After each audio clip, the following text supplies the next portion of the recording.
നമസ്കാരം. നിലമ്പൂരിൽ എം സ്വരാജ് എത്തുന്നു. കട്ടയും പടവും മടക്കുകയാണ് PV അൻവറും കോൺഗ്രസും. ഇതാണ് സംഭവിക്കാൻ പോകുന്നത്. നിലമ്പൂരിൽ എം സ്വരാജ് LDFിൻ്റെ സ്ഥാനാർത്ഥിയാകാനുള്ള സാധ്യത ഏറെയാണ്. അങ്ങനെ വന്നാൽ ഇവിടെ നിന്ന നിലയ്ക്ക് തലയിൽ മുണ്ടിട്ടോടേണ്ട ഗതികേടിലാണ് സത്യത്തിൽ കോൺഗ്രസും UDFും എന്ന് നമുക്കറിയാം. അവിടെ PV അൻവർ കോൺഗ്രസ് അല്ലെങ്കിൽ UDFിലേക്ക് എത്തുന്നതിന് മുൻപ് അദ്ദേഹം ഉണ്ടാക്കി വെച്ച ഒരു സംഘർഷമുണ്ട്, ഒരു തർക്കമുണ്ട്. അതായത് അദ്ദേഹം വന്നിട്ട് പറയുന്നു, ഇപ്പോഴത്തെ DCC പ്രസിഡന്റ് ആയിരിക്കുന്ന VS ജോയി മതി ഇനി അങ്ങോട്ട് നിലമ്പൂരിനെ നയിക്കാൻ എന്ന് പറയുന്നു. ഇതേ VS ജോയി തന്നെയാണ് ഇതിനു മുൻപ് ഏകദേശം കഴിഞ്ഞ കൊല്ലം തന്നെ ഓഗസ്റ്റ് ഒക്കെ ആയ സമയത്ത് അറിയാമല്ലോ ഒരു വിവാദമുണ്ടായി വന്നത്. അവിടെ മലപ്പുറത്ത് ഒരു ഫംഗ്ഷന് കയറിയതിൻ്റെ SP അദ്ദേഹത്തെ വേദിയിലിരുത്തിക്കൊണ്ട് അദ്ദേഹം PV അൻവർ ഉയർത്തിയ ചില ആരോപണങ്ങളുണ്ടായിരുന്നു. ആ ആരോപണങ്ങൾ നടന്ന വേദിയിൽ പറയണം അദ്ദേഹത്തിന് ഭ്രാന്താണ് എന്നുള്ള തരത്തിൽ അദ്ദേഹത്തെ ചങ്ങലക്കിടേൻ CPM തയ്യാറാകണം എന്ന് പരസ്യമായി വിളിച്ചു പറഞ്ഞ ഒരാളാണ് VS ജോയി എന്ന് നമുക്കറിയാം. അവിടെ ചെറുപ്പക്കാരനാണ് VS ജോയി. അതോടൊപ്പം മലപ്പുറത്തെ പാർട്ടിയെ തൻ്റെ കയ്യിലേക്ക് എങ്ങനെയെങ്കിലും എത്തിക്കുക ഗ്രൂപ്പുകാരനാണ്. അപ്പോൾ തൻ്റെ കയ്യിലേക്ക് കൊണ്ട് നിലനിർത്തിക്കൊണ്ട് പോരുക എന്നുള്ള ലക്ഷ്യമാണ് VS ജോയി പുലർത്തുന്നത്. ആര്യാട ഷൗക്കത്തിനെ കഴിഞ്ഞ ഈ ദിവസം തന്നെ ആര്യാട ഷൗക്കത്തിനെതിരായി അദ്ദേഹം പറഞ്ഞതും അറിയാം. അദ്ദേഹം ആര്യാട ഷൗക്കത്ത് വെറും ഒരു സാംസ്കാരിക പ്രവർത്തകൻ മാത്രമാണ്, ഒരു സിനിമാക്കാരനാണ്.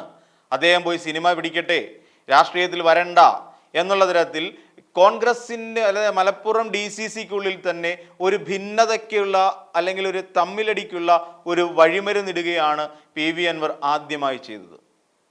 ആര്യാടൻ ഷൗക്കത്തിനെ തള്ളിപ്പറയുന്നു, ഇവിടെ VS ജോയിയെ എടുത്ത് തോളിൽ വയ്ക്കുന്നു. ഇത് രണ്ടും തമ്മിൽ നമ്മളൊന്ന് തുലനം ചെയ്ത് നോക്കുക. എന്നിട്ട് പറയുകയാണ്, മലയോര മേഖലയിലെ ജനങ്ങൾ അനുഭവിക്കുന്ന പ്രശ്നങ്ങൾ പരിഹരിക്കാൻ VS ജോയി തന്നെയാണ് ഏറ്റവും മികച്ച നേതാവ്. അപ്പോൾ കോൺഗ്രസിനുള്ളിൽ ഷൗക്കത്തിനെ അനുകൂലിക്കുന്ന ഒരു വലിയ വിഭാഗം ആളുകൾ ഷൗക്കത്തിനെ അനുകൂലിച്ചുകൊണ്ട് തന്നെ മുന്നോട്ട് വരും. അവർ PV അൻവറിൻ്റെ നേതൃത്വത്തെ അല്ലെങ്കിൽ PV അൻവർ പറയുന്നതിനെ പരമപുച്ഛത്തോടെ തള്ളിക്കളയുകയും ചെയ്യും. താൻ അവിടെ സ്ഥാനാർത്ഥിയാകാനില്ല എന്ന് പ്രഖ്യാപിച്ചു കഴിഞ്ഞു PV അൻവർ. കാര്യം അതറിയാം. അവിടെ നിലമ്പൂരിൽ ഇനി PV അൻവർ മത്സരിച്ചാൽ അവിടെ കെട്ടിവെച്ച കാശ് പോലും അൻവറിന് ലഭിക്കില്ല എന്നുള്ള കാര്യം അറിയാം. കാര്യം ജനങ്ങളെ വഞ്ചിച്ച ഒരാളാണ് PV അൻവർ. അവിടെ തന്നെ സപ്പോർട്ട് ചെയ്യുന്ന എല്ലാവരെയും വഞ്ചിച്ച ഒരാളാണ് PV അൻവർ. ഇതിനെതിരെ ഈ ഇടഞ്ഞു നിൽക്കുന്ന കോൺഗ്രസ് പാർട്ടിക്ക് തൊട്ടടുത്തായി എതിരാളിയായി എത്തുന്നത് എം സ്വരാജ് ആയാൽ എം സ്വരാജ് നേരെ മന്ത്രിസഭയിലേക്കാണ് നിങ്ങൾ വോട്ട് ചെയ്ത് വിജയിപ്പിക്കുന്നത് നിലമ്പൂരുകാർ. അങ്ങനെ നിലമ്പൂരുകാർക്ക് ഒരു മന്ത്രിയെയാണ് ലഭിക്കുക. ഈ സാധ്യതകൾ പരിശോധിക്കുമ്പോൾ ഇവിടെ കോൺഗ്രസ് എന്ന് പറയുന്ന അല്ലെങ്കിൽ കോൺഗ്രസിൻ്റെ സ്ഥാനാർത്ഥി ഈ പറയുന്ന VS ജോയി 30,000 വോട്ടുകൾക്ക് മുകളിൽ ഭൂരിപക്ഷത്തോടു കൂടി വിജയിക്കും എന്ന് PV അൻവർ പറഞ്ഞിട്ടുണ്ടെങ്കിൽ തീർച്ചയായും അവിടെ ഈ 30,000 വോട്ടുകളുടെ പരാജയമായിരിക്കും VS ജോയിക്ക് ലഭിക്കാൻ പോകുന്നത്. ഒരു പക്ഷേ അദ്ദേഹത്തിൻ്റെ ഒരു വ്യക്തിപ്രഭാവം കൊണ്ട് VSനെയൊക്കെ എതിരിട്ട ഒരാളാണല്ലോ. അപ്പോൾ അത്തരത്തിലുള്ളൊരു വ്യക്തിപ്രഭാവം കൊണ്ട് ഒരു പക്ഷേ ജയിക്കാൻ പറ്റുമെങ്കിൽ മാത്രമേ ഉള്ളൂ ആ ഒരു സാധ്യത. നമ്മളൊന്ന് പരിശോധിച്ച് നോക്കിക്കഴിഞ്ഞാൽ CPMലെ ഇപ്പോൾ വളരെ വസ്തുനിഷ്ഠമായി പല കാര്യങ്ങൾ സംസാരിക്കുകയും വളരെ ഗൗരവത്തോടു കൂടി ഓരോന്നിനെയും സമീപിക്കുകയും ചെയ്യുന്ന ഒരു നേതാവാണ് നമുക്കറിയാവുന്ന പോലെ എം സ്വരാജ് എന്ന് നമുക്കറിയാം.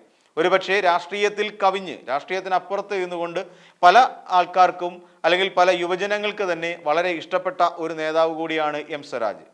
പലപ്പോഴും പറയുന്ന കാര്യങ്ങളിൽ കൃത്യതയുണ്ടാകുക, പല കാര്യങ്ങളിലും നിലപാടുകളിൽ വളരെയധികം ശുദ്ധി ഉണ്ടാവുക, നിലപാടുകൾ വളരെ വസ്തുനിഷ്ഠമായും വ്യക്തിനിഷ്ഠതയ്ക്കപ്പുറത്ത് നിന്നുകൊണ്ട് അതിനെ സംഘടനാപരമായി ചേർത്ത് നിർത്തിക്കൊണ്ടും പറയാൻ കഴിവുള്ള ഒരു നേതാവ് തന്നെയാണ് എം സ്വരാജ് എന്ന കാര്യത്തിൽ യാതൊരു തർക്കവുമില്ല.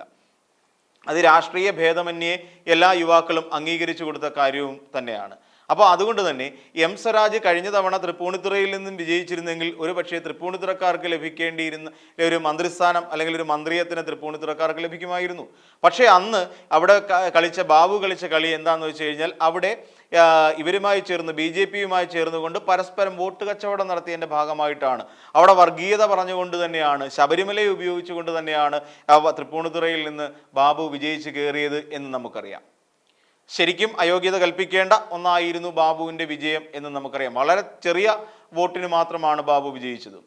അപ്പോൾ ഇങ്ങനെയൊരു സാഹചര്യത്തിൽ അത്രയും പ്രാതിനിധ്യമുള്ള അല്ലെങ്കിൽ അത്രയും പ്രാധാന്യമുള്ള ഒരു നേതാവാണ് നിലമ്പൂരിൽ മത്സരിക്കുന്നതെങ്കിൽ PV അൻവറിൻ്റെ ഷോ എന്നും അവിടെ വിലപ്പോകാൻ സാധ്യതയില്ല. സ്വതേ നിലമ്പൂരുകാരനാണ് സത്യത്തിൽ M സ്വരാജ് എന്ന് നമുക്കറിയാം. അപ്പോൾ അങ്ങനെ വരുന്ന സാഹചര്യത്തിൽ PV അൻവറിനും VS ജോയിക്കും ഒക്കെ വലിയ ഒരു കനത്ത തിരിച്ചടിയാണ് ഇനിയും നിലമ്പൂർ നേരിടാൻ പോകുന്നത്. അത് മാത്രമല്ല കോൺഗ്രസ്സിന് തന്നെ ഇപ്പോൾ ഈ ഒരു സീറ്റ് എങ്ങനെയെങ്കിലും വിജയിപ്പിച്ചെടുത്തു കഴിഞ്ഞാൽ ഭരണവിരുദ്ധ വികാരം നിലവിലുണ്ട് എന്ന് നമുക്ക് മനസ്സിലാക്കാൻ സാധിക്കും. അതായത് ഇതുവരെയുള്ള ഉപതെരഞ്ഞെടുപ്പുകളെ സംബന്ധിച്ച് നോക്കുമ്പോൾ ഭരണവിരുദ്ധ വികാരം എവിടെയും പ്രകടമായി കണ്ടിട്ടില്ല എന്ന് നമുക്ക് പറയേണ്ടി വരും. പാലക്കാട് ഉപതെരഞ്ഞെടുപ്പിനെ സംബന്ധിച്ചിടത്തോളം അത് സിറ്റിംഗ് സീറ്റ് നിലനിർത്തുകയാണ് അവിടെ UDF ചെയ്തത്. അതായത് ഷാഫി പറമ്പിൽ നിലനിന്നിരുന്ന അതേ സീറ്റ് രാഹുൽ മാങ്കൂട്ടം വഴി നിലനിർത്തിക്കൊണ്ട് പോകുന്നു എന്ന അർത്ഥം. അതേസമയം ഇടതുപക്ഷത്തിന് അവിടെ വോട്ട് കൂടുകയും ചെയ്തിട്ടുണ്ട്. അത് നമ്മൾ മനസ്സിലാക്കാതെ പോകാൻ സാധിക്കില്ല. ചേലക്കരയെ സംബന്ധിച്ചിടത്തോളം ചേലക്കരയിൽ ഒരു നഷ്ടവും CPM-നെ സംബന്ധിച്ചുണ്ടായിട്ടില്ല. അവിടെ ഇടതുപക്ഷത്തിൻ്റെ സീറ്റ് ഇടതുപക്ഷം നിലനിർത്തുകയാണ് ചെയ്തത്. ഇനിയിപ്പോൾ നമ്മൾ അങ്ങോട്ട് നോക്കിക്കഴിഞ്ഞാൽ ഇപ്പം അതിന് മുമ്പ് തൃക്കാക്കരയിലെ തെരഞ്ഞെടുപ്പ് നമ്മൾ പരിശോധിച്ച് കഴിഞ്ഞാൽ അവിടെയും ആർക്കും നഷ്ടം സംഭവിച്ചിട്ടില്ല. അവിടെയും തൃക്കാക്കരയെ സംബന്ധിച്ചിടത്തോളം തൃക്കാക്കര PT തോമസിൻ്റെ സീറ്റ് ഉമാ തോമസ് നിലനിർത്തുകയാണ് ഉണ്ടായത്. പുതുപ്പള്ളിയിലേക്ക് നമ്മൾ നോക്കിക്കഴിഞ്ഞാൽ പുതുപ്പള്ളിയിൽ ഉമ്മൻചാണ്ടിയുടെ സീറ്റ് ചാണ്ടി ഉമ്മൻ UDF-നെ നിലനിർത്തുകയാണ് ചെയ്തത്. അപ്പം ഇങ്ങനെ എവിടെയും ആർക്കും നഷ്ടം വരാത്ത രീതിയിൽ ഭരണവിരുദ്ധ വികാരം എന്ന് എവിടെയും സ്ഥാപിക്കാൻ കഴിയുന്നില്ല. ലോക്സഭാ തെരഞ്ഞെടുപ്പിൻ്റെ കാര്യം അവിടെ നിൽക്കട്ടെ. ഈ ലോക്സഭാ തെരഞ്ഞെടുപ്പിന് 2019 നടന്ന ലോക്സഭാ തെരഞ്ഞെടുപ്പിന് ശേഷമാണല്ലോ ഇവിടെ നിയമസഭാ തെരഞ്ഞെടുപ്പ് നടക്കുന്നത്. അപ്പോൾ അതുകൊണ്ട് നിയമസഭാ തെരഞ്ഞെടുപ്പിൽ ഇടതുപക്ഷം വലിയ തോതിൽ വിജയം കരസ്ഥമാക്കി കേരളം ഭരിക്കുകയും ചെയ്യുന്നു. ചരിത്ര വിജയം നേടിക്കൊണ്ട് ചരിത്രത്തിലിടം നേടിക്കൊണ്ട് പിണറായി വിജയൻ സർക്കാർ 2ാം വട്ടവും അധികാരത്തിലായിരുകയും ചെയ്തു.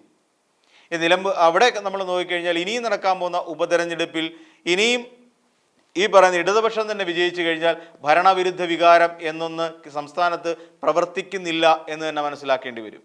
അതിൽ പ്രതിപക്ഷം എത്രത്തോളം ആരോപണം ഉന്നയിച്ചാൽ ഇപ്പം തന്നെ നമുക്ക് നേരത്തെ തന്നെ നമുക്കറിയാവുന്ന കാര്യമാണ്. ഇവിടെ വാളയാർ പെൺകുട്ടികളുടെ അമ്മയുമായി ബന്ധപ്പെട്ട് അവർ നമുക്കറിയാം സമരം ചെയ്തു, തലമുണ്ടനം ചെയ്ത് രംഗത്തിറക്കിയിരുന്നു അവരെ.